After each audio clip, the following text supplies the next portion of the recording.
everybody. I'm just going to zoom this in. We're going to begin today's lesson.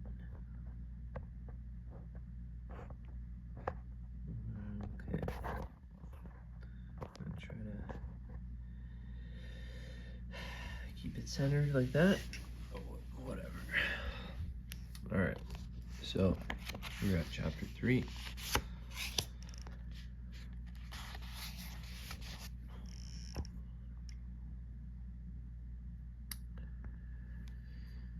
Okay.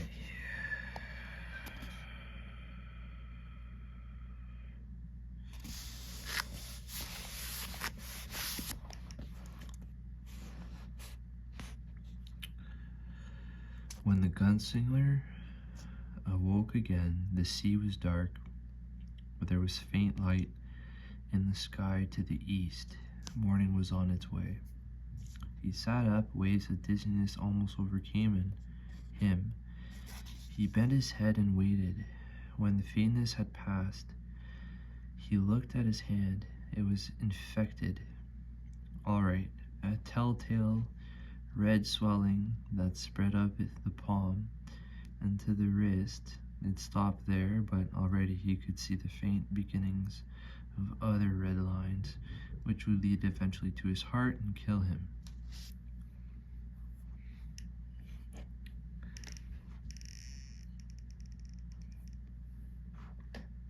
Well, that's happened to me a few times. He felt hot, feverish. I need medicine, he thought. There's no medicine here. Had he come this far just to die then? He would not. And if he were to die in spite of his determination, he would die on his way to the tower.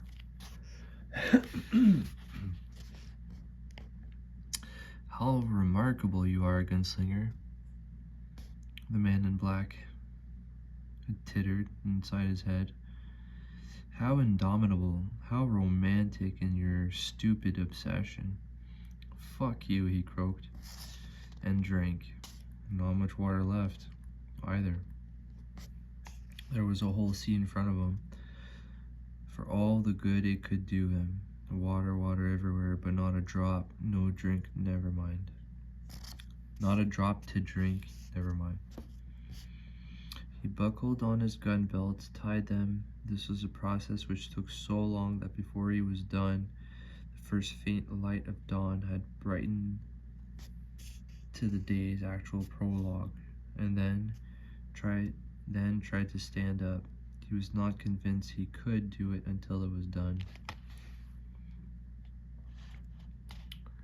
Holding to the Joshua tree, his left hand, he scooped up the not quite empty water skin with his right arm and slung it over his shoulder, then his purse.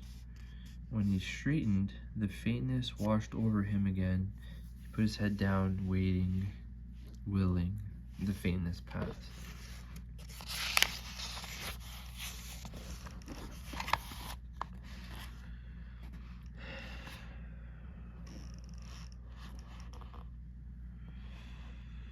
Walking with the wavering steps of a man in the last stages of ambulatory drunkenness, the gunslinger made his way back down to the strand. He stood looking at the ocean as a dark mulberry, sorry guys, that's my cat, mulberry wine, and then took the last of his jerky from his purse.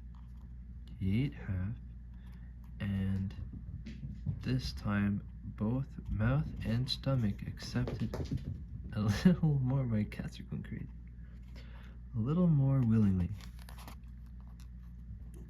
He turned and ate the other half, and he watched the sun come up over the mountains where Jake had died, first seeming to catch on the cruel and treeless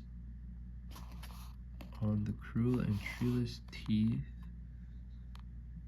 of those peaks, and then rising above them. Roland held his face to the sun, closed his eyes, smiled. He ate the rest of his jerky. He thought, very well, I am now a man with no food, with 2 less fingers, 1 less toe than I was born with. I am a gunslinger with shells which may not fire. I am sickening from a monster's bite and have no medicine. I have a day's water if I'm lucky. I may be able to walk perhaps a dozen miles if I press myself to the last extremity. I am, in short, a man on the edge of everything.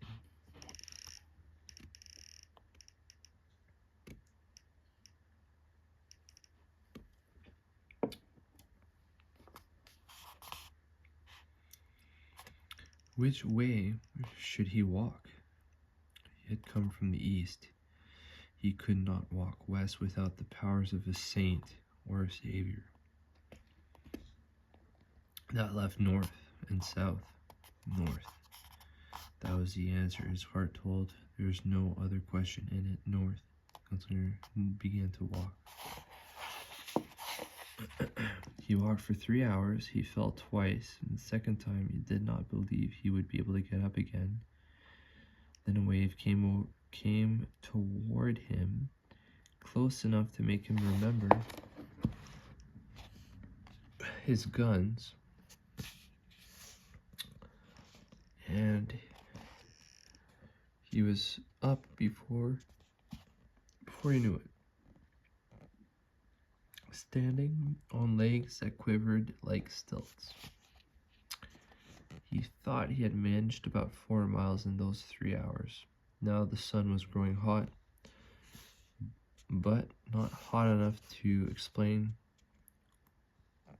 the way his head pounded or the sweat pouring down his face, nor was the breeze from the sea strong enough to explain the sudden fits of shuddering which sometimes gripped him, making his body lump into goose flesh and his teeth shatter. He's infected. Fever. Gunslinger, the man in black tittered. What's left inside you has been touched afire. The red lines of infection were more pronounced now. They had marched upward from his right wrist halfway to his elbow. He made another mile and drained his watered bag dry. He tied it around his waist with the other. The landscape was monotonous and unpleasing. The sea to his right, the mountains to his left, the gray shell-littered sand under the feet of his cut-brown boots. The waves came and went. He looked for the lobstrosities and saw none. He walked out of nowhere towards nowhere, a man from another time who, it seemed, had reached a point of pointless ending.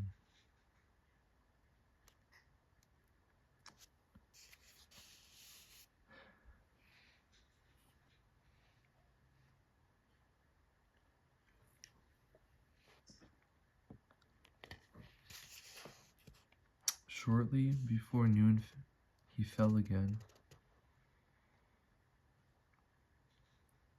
and he knew he could not get up.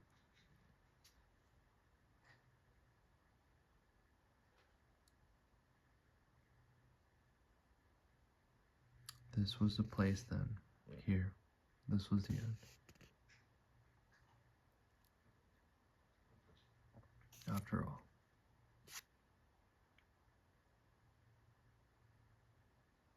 On his hand and knees, he raised his head like a groggy fighter, and some distance ahead, perhaps a mile, perhaps 3. It was difficult to judge distances along the unchanging reach of the strand with the fever working inside him, making his eyeball pulse in and out. He saw something new, something which stood upright on the beach. What was it? 3. Didn't matter.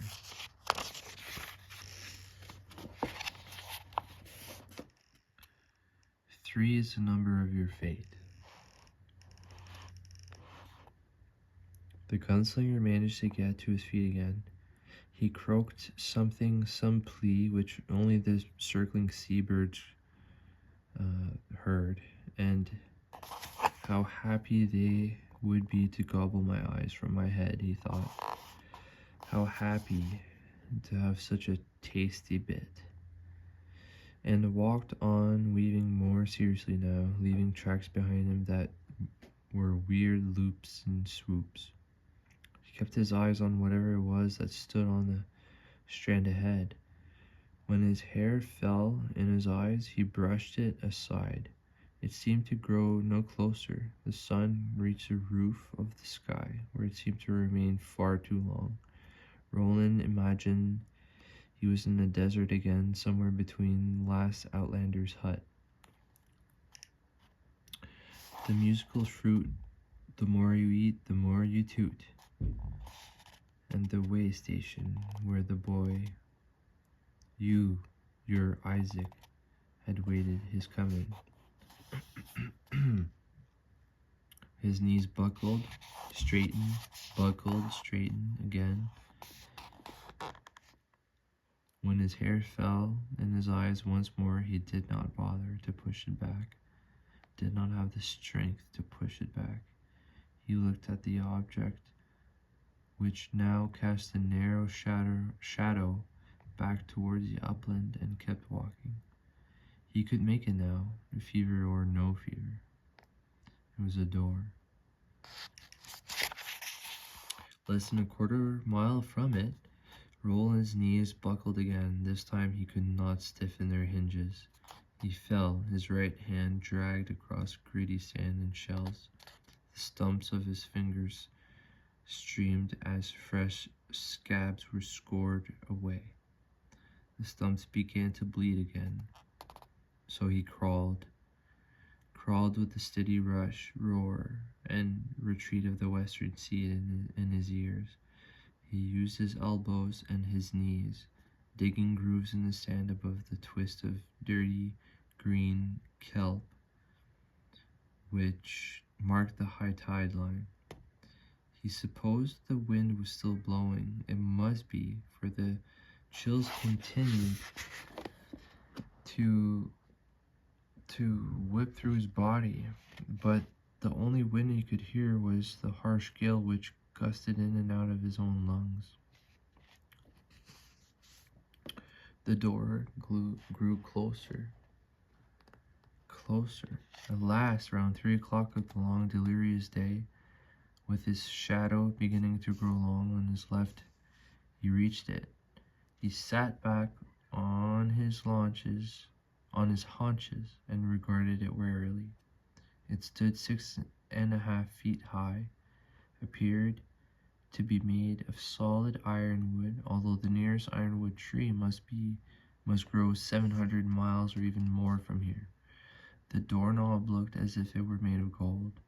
It was filigreed with a design which the gunslinger finally recognized. It was the grinning face of a baboon. There was no keyhole in the knob above it or below it. The door had hinges, but they were fastened to nothing, or so it seems, the gunslinger thought. This is a mystery, a most marvelous mystery, but does it really matter? You're dying. Your own mystery. The only one that really matters to any man or woman in the end it approaches.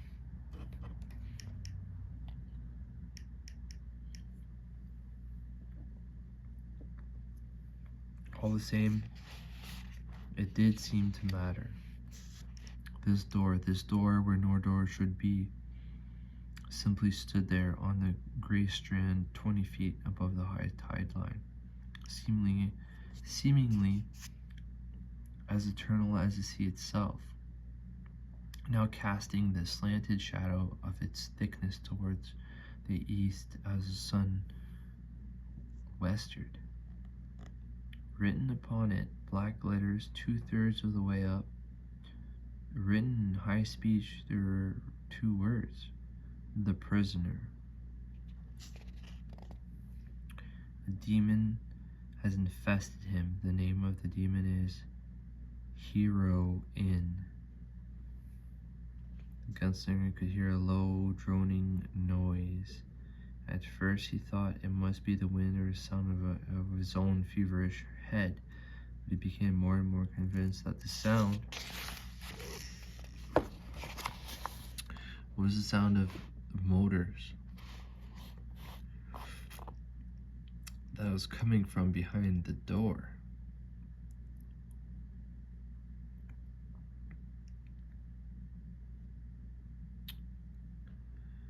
Open it then. It's not locked. You know it's not locked. Instead, he tottered gracelessly to his feet and walked above the door and around to the other side. There was no other side. Only dark gray strands stretching back and back. Only the waves, the shells, the high tide line, the marks of his own approach, boot prints and holes that had been made by his elbows. He looked again, and his eyes widened a little. The door wasn't there, but its shadow was. He started to put out his right hand. Oh, it was so slow, learning its new place in what was left of his life. He dropped it, raised his left instead, groped, feeling for hard resistance. If I feel it, I'll knock on nothing, the gunslinger thought. That would be an interesting thing to do before dying. His hand encountered thin air, far past the place where the door, even if invisible, should have been. Nothing to knock on. And the sound of motors, if that's what it really had been, was gone. And there was just the wind, the waves, and the sick buzzing inside his head. Gunslinger walked slowly back to the other side of what wasn't there, already thinking it had been an hallucination to start with. He stopped. At one moment, he had been looking west at an uninterrupted view of a gray rolling wave. Then his view was interrupted by the thickness of a door. He could see its key plate, which also looked like gold, with the latch protruding from it like a stubby metal tongue. Roland moved his head an inch to the north, and the door was gone. Moved it back to where it had been, and it was there again. It did not appear, it was just there.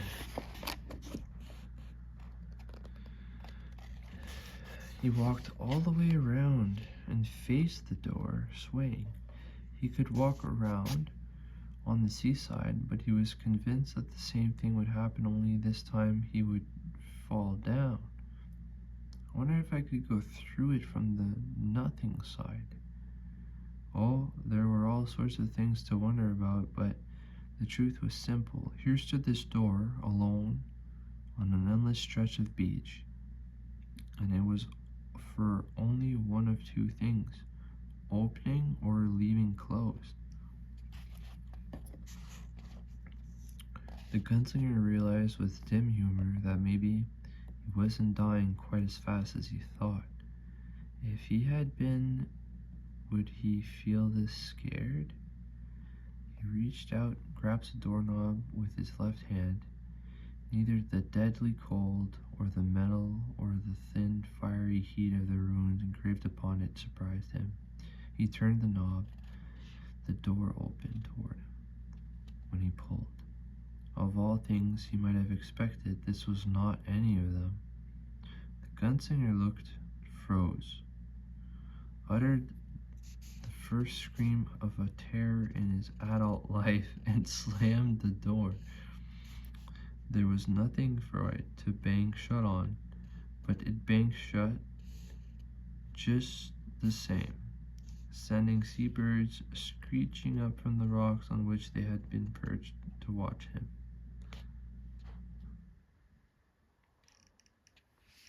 Alright.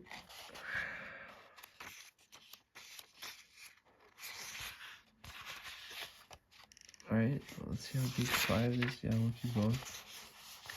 It's kind of weird. Alright, 5. What he had seen was the earth from some high impossible distance in the sky, miles up it seemed. He had seen the shadows of clouds lying upon the earth, floating across it like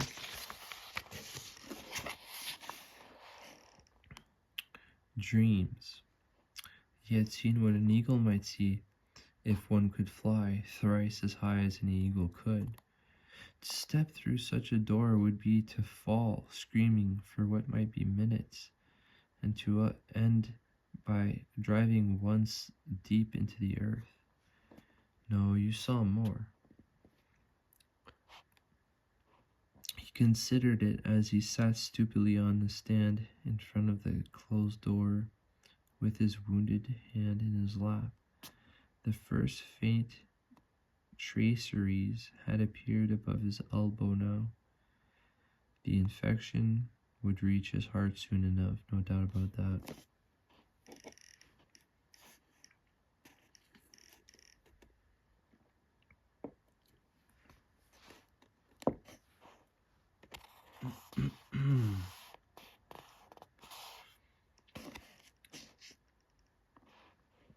It was the voices of Corton in his head. Listen to me, maggots. Listen for your lies, for that's what it could mean someday. You never see all what you see. One of the things they send you to me for is to show you what you don't see in what you see.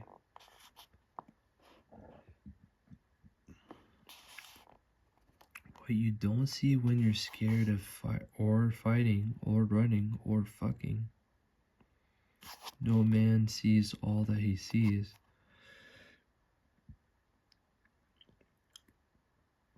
But before your gunslingers, those of you who don't go west, that is, you'll see more in one single glance than some men see in a lifetime. And some of what you don't see in that glance, you'll see afterwards in an eye of your memory. You live long enough to remember, that is, because the difference between seeing and not seeing can be the difference between living and dying. Like today's world. Get the next COVID shot, guys. Alright, so he had seen the earth from this huge height, and it had somehow been more dizzying and distorting than the vision of growth, which had come upon him shortly before the end of his time with the man in black, because he had seen through the door.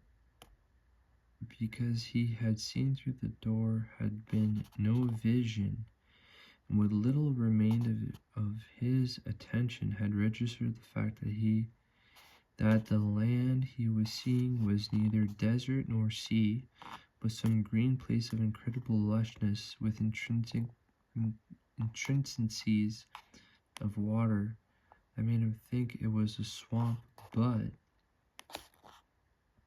what little remained of your attention, the voice of Court mimicked savagely. You saw more. Yes, he had seen white edges. Bravo, Roland, Court cried in his mind. And Roland seemed to feel the swat of... What's going on here? Seeing the swat of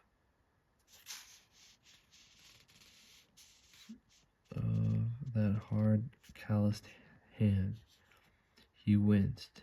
He had been looking through a window. The gunslinger stood with an effort, reached forward, felt cold, burning lines of thin heat against his palm. He opened the door again. Interesting. Please subscribe, guys. Please like. It's a lot harder to make a ton of videos all the time than you guys think. Like, I thought it would be easy, you know, oh, one video every day or even more. Like, yeah, no. So any help you guys can send would be really appreciated. It would help, like, give me a little boost to keep going. All right, peace out.